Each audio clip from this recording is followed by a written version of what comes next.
O dabar mes Vilniaus universiteto ligoninės Santariškių klinikų labai gražioje auditorijoje, kuri pavadinta profesoriaus Liubomiro Laucevičiaus vardu.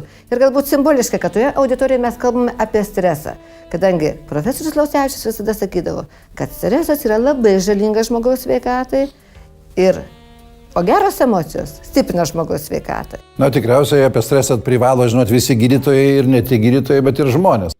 Dažnai žmonės sako, gyvename strese. Ar žinote, kas yra stresas? Įtampa. Stresas. Tai kažkokia nemalonė situacija tikriausiai. Nervingumas. Daug laiko praleidžiame skaitykloje, o ten stresą tikrai jaučiame, visi ruošiant egzaminam. O kas darosi, kai žmogus esa tokioj būsenoj, ką jisai jaučia? Net nežinau, kaip sunku apibūdinti. Fiziologiniai būna pojūčiai visokie. Prakaitas išmuša, šitas širdies ritmas padidėja. Nepavyksta taip susikaupti. Spaudimas, man atrodo, daugam pakyla. Pritariu draugam. Miego gal sutrikimai prasideda. Taigi, kas įvyksta žmogaus organizme patyrus nemalonų stiprų stresą? Tai antistresinė sistema yra hormonai svarbiausi turbūt. Tai esant stipresniam stresui, pirmoje eilėje įsijungia antinkščiai. Čia gaminami yra svarbiausi streso hormonai, tai adrenalinas ir noradrenalinas. Taip, tai yra labai stipraus poveikio hormonai. Čia gaminami ir kiti hormonai, kortizolis vadinamasis, arba jis taip pat turi labai didelį poveikį organizmui streso metu. Tai šitas organas yra pirmo įjungimo, taip sakant.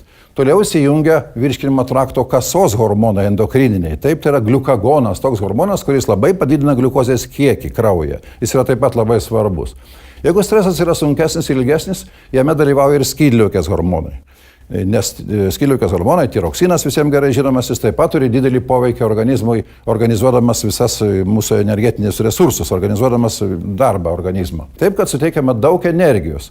Tačiau, jeigu mūsų organizmas yra ne visai sveikas, yra tam tikros lygos, tai šitie pokyčiai, hormoniniai pokyčiai gali lemti labai didelių lygų vystymasi. Taip, sakykime, pavyzdžiui, yra stenokardija arba širdies skausmai, koronarinė širdies liga visiems gerai žinoma.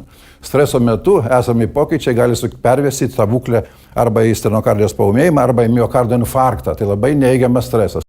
Gali būti insultas, jeigu yra hipertenzija. Taip, jeigu aukštas kraujospūdis, žmogus serga aukšto kraujospūdžio liga, įvyko didelis stresas, žiauriai pakilo kraujospūdis, gali būti insultas, taip, kraujo išsiliejimas į smegenis.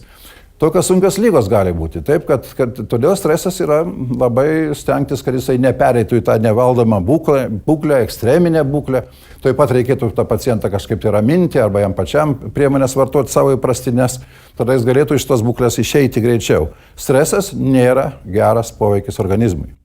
Labai dažnai į vaistinę kreipiasi žmonės, kurie dėl intensyvaus gyvenimo ritmo labai dažnai patiria stresą, skundžiasi nervingumu, nemiga bei susilpnėjusiu imunitetu. Jie tiesiog prašo vaistinėje pagalbos. Mes dažniausiai siūlome pradėti nuo natūralių priemonių ir vienas iš jų tai yra Herbastres. Herbastres sudėtyje esantis 5 augalai ir vitaminai B6, B12 padeda palaikyti normalią nervų sistemos veiklą. Į sudėtį einantį raudonžiedė pasifliora mažina nervinę įtampą, paprastasis apinys padeda atsipalaiduoti centriniai nervų sistemai, sėjamosios avižos tonizuoja nervų sistemą, vaistinė ramunėlė mažina stresą, pasižymi antiseptinėmis savybėmis.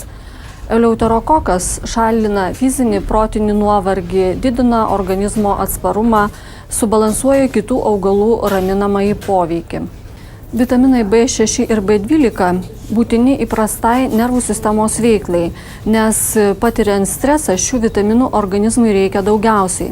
Herbastres mes rekomenduojame besiskundžiantiems padidėjusiu nervingumu, patirintiems didelį stresą, tarp jų ir kasdieninę įtampą, dirbantiems labai įtemptą darbą, intensyviai studijuojantiems, taip pat moterims prieš menstruacijas ir menopauzę. Herbastres yra patogus vartoti, jis yra vartojamas 1 kartą per dieną. Netgi rekomenduojama išgerti tabletę ryte, kadangi šis preparatas neturi slopinančio poveikio. Herbastres padeda geriau valdyti kasdieninį stresą, prisitaikyti prie intensyvaus šiuolaikinio gyvenimo ritmo.